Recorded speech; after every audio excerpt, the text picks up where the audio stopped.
Okay, Assalamualaikum warahmatullahi wabarakatuh. Tajuk kita pada hari ini ialah alam sekitar penenang minda. Dalam erti kata lain, bila awak belajar tajuk ini, kita nak tekankan alam sekitar boleh buat kita tenang, boleh buat kita rasa happy. Benda paling simple lah. Awak setiap orang kita ada bilik tidur sendiri. Bila bilik tidur kita tunggang langgang, ialah segalanya bermula pagi kita bangun tidur, kita tengok bilik kita bersepah. Jadi otak kita pun bersepah-sepah juga lah. Jadi kita kenalah jaga alam sekitar kita. So apa maksud alam sekitar? Alam sekitar ialah segala benda hidup dan bukan hidup yang terdapat di sekeliling manusia. Sama ada benda yang hidup kah, bernyawa kah, mati kah, nya adalah dipanggil alam sekitar. Contohnya, bila awak pergi dekat taman permainan, awak tengok ada golongso, ada buaian, walaupun benda yang si hidup, kayaknya bukan hidupnya adalah alam sekitar. Sebab biar kita cakap jaga alam sekitar. Kita jangan rosakkan benda-benda di sekeliling kita. Kita ada kelas, kita ada meja, kita ada kerusi, ialah persekitaran kita. Jaga elok-elok. Ya, adab. Kemudian benda-benda hidup di sekeliling kita. Kita jalan-jalan, kita jumpa kucing, kita jumpa pokok, kita jumpa bunga. Janganlah kita pergi cabut pokok, cabut bunga sebab kita nak pelihara alam sekitar. InsyaAllah bila kita jaga alam sekitar, hati kita pun jadi tenang. Okey, dalil naqli maksudnya macam ni, dalam Al-Quran Allah cerita pasal tuntutan ajakkan menjaga alam sekitar. Contohnya dalam surah Al-Hajj, segala yang ada di langit dan di bumi ialah kepunyaannya. Allah nak cakap apa yang di langit dan di bumi Allah pun. Bukan kita pun, kita rasa kita usaha. Contohlah, suatu hari kita jadi businessman, kita kaya raya, kita pergi beli rumah besar, kita pergi beli syarikat, kita pergi taman, kita pergi beli tanah, kita fikir kita pun dan kita boleh buat sesuka hati. Tapi sebenarnya semuanya adalah milik Allah dan kita kena jaga elok-elok. Seterusnya, Allah pun cakaplah, janganlah kamu berbuat bencana dan kerosakan di muka bumi. Kemudian ada mereka cakap, sesungguhnya saya buat baik. Sesungguhnya mereka itulah orang yang sebenarnya membuat bencana dan kerosakan. Jadi janganlah kita jadi yang sedemikian. Bahaya mun kita buat kerosakan di muka bumi. Ada banyak kesannya. Okey, kita tengok adab menjaga alam sekitar. Macam ni kita nak jaga alam sekitar. Macam ni kita nak pelihara alam sekitar. Pertama, sentiasa mengekalkan ekosistem. Apa maksud ekosistem? Okey, awak buat highlight, anak panah, tulis. Ekosistem adalah segala benda hidup yang berada di sekeliling kita yang saling berkait. Kehidupan flora. Apa maksud flora? Flora adalah tumbuhan. Fauna adalah haiwan. Agar tidak terancam dan pupus. Jadi, tadi saya tanya pada, macam ni kita nak jaga alam sekitar. Kekalkan ekosistem. Ekosistem adalah benda di sekeliling. Contoh, bila kita sekarang lah awak kat rumah, apa yang ada di sekeliling awak? Benda simple nak, kita ada semut, kita ada kucing, kita ada anjing. Pasal kita ada apa lagi berada di sekeliling kita benda-benda hidup dan kita ada pokok-pokok. Cuba awak bayangkan sekiranya lah. Okey, kita ada lalat juga. Cuba awak fikir, kenapa Allah jadikan lalat dalam kehidupan kita? Sedangkan kita tahu lalat adalah benda yang elok, yang kotor. Sebab apa? Bila kita tahu benda yang kotor, tiba-tiba lah kita jaga kebersihan, kita tengok lalat datang, lipas datang, tikus datang.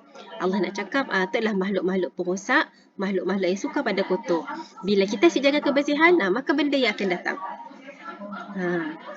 Okey. Yang kedua, sentiasa memelihara dan memelihara alam sekitar dengan tidak melakukan sebarang kerosakan. Okey, apa beza memelihara dan memelihara? Okey, awak buat anak panah. Memelihara ialah benda yang dah ada, kita jaga. Contohnya, depan rumah awak ada pokok rambutan. Awak jaga. Jangan pergi tebangnya. Okey. Awak tahu pokok yang bagus, pokok yang melindungi awak daripada kepanasan. Contohnya lah, mungkin dekat pokok yang ada tinggalnya burung, ada sarang burung ke atas. Sebab kita tahu kadang-kadang benda yang kita suka adalah habitat haiwan, tempat tinggal haiwan. Memelihara ialah benda yang mungkin benda yang rosak. Okey, contohnya lah. Sungai kita tadi dah berbau, banyak sampah. So, kita pulih. Jadi, daripada perkataan pulih, kita jaga, kita bersihkan sungai tersebut seperti penanaman semula pokok bakau. Yang ketiga, sentiasa berusaha mengekalkan keceriaan dan kebersihan. Mengekalkan keceriaan dan kebersihan alam sekitar seperti bergotong royong. Seterusnya, menjaga kelestarian seperti kebersihan sungai. Kita kekalkanlah benda-benda yang ada seperti sungai supaya kita pun sukalah kita nak pergi jalan-jalan pun best. Untuk nganuk lebih tapi kita si sedar. Contohlah kita pada, ya apalah sungai tu si kacak, apalah si kacak. Tapi tanpa kita sedar, benda yang adalah disebabkan tangan-tangan kita sendiri. Kadang ada satu masyarakat, biasanya satu perangai kebiasaan masyarakat saya tengok suka buang sampah dalam sungai. Sebab bagi Sidak nak rumah bersih tapi kita Sidak simak sungai bersih. Si boleh kita camil, kita kena jaga semua. Kita tahu sungai adalah tempat tinggal ikan, tempat tinggal buaya. Sikatlah kita nak kotorkan rumah orang lain tapi rumah kita bersih. Yang namanya pentingkan diri.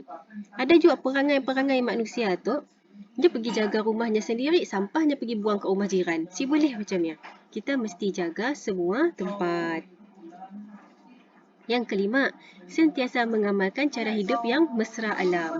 Mesra alam maksudnya selagi benda boleh pakai, kita pakailah. Janganlah dah rosak sikit, alulah nak buang. Kita semula mana yang boleh dipakai. Kita berjimat cermat.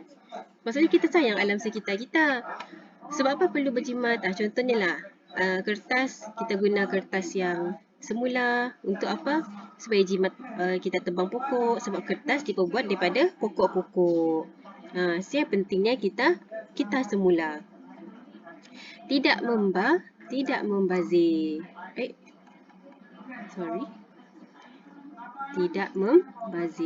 Astaghfirullahalazim. Sentiasa berhemah dan tidak membazir. Menggunakan sumber air. Bila kita nak guna air, kita jangan membazir lah. Okey, hikmah adab menjaga. Apa hikmahnya? Apa kebaikan? Bila sebut hikmah maksudnya kebaikan. Okey, melahirkan insan yang mencintai alam sekitar. Sebab apa? Bila kita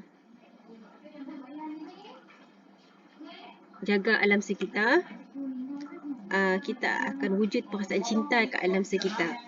Secara automatiknya lah, kalau betul awak tu pencinta alam sekitar, awak memang akan tengok sampah, automatik awak akan kutip. Siapa payah orang suruh. Kemudian melapangkan fikiran, menikmati persekitaran yang bersih. Secara automatik awak tengok antara benda yang bila kita tengok benda yang kotor, contohnya lah, awak benda-benda nak kemait macam tu, awak siapkan selesa. Okey. Kemudian, apa jadi bila kita asyik jaga? Pernah dengar isu babi masuk kedai, gajah masuk kedai. Sebab apa? Sebab Sidak punya tempat tinggal dah kena ceroboh. Siapa ceroboh? Kita lah manusia. Kemudian, melestarikan alam sekitar yang indah untuk dimanfaatkan kepada generasi yang akan datang. Contohnya, dekat Borneo, kita ada bunga Rafflesia. Kita asyik jaga. So, bunga yang akan pupus, generasi akan datang, saya akan jumpa lah. Meningkatkan pendapatan. Sebab apa? Ekor pelancongan. Bila benda yang dah wujud ke sesuatu tempat ya, mungkin dia akan wujud di tempat lain. Contoh kangaroo. Kita ni ada kangaroo. So kita nak pergi tengok kangaroo, kita pergi Australia. Orang nak tengok bunga Rafflesia, orang datang ke Malaysia. Macam ni lah. Untuk ekor pelancongan.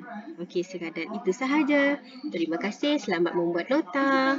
Semoga kita jaga alam sekitar dengan baik. Jaga rumah kita, jaga bilik kita, insya-Allah.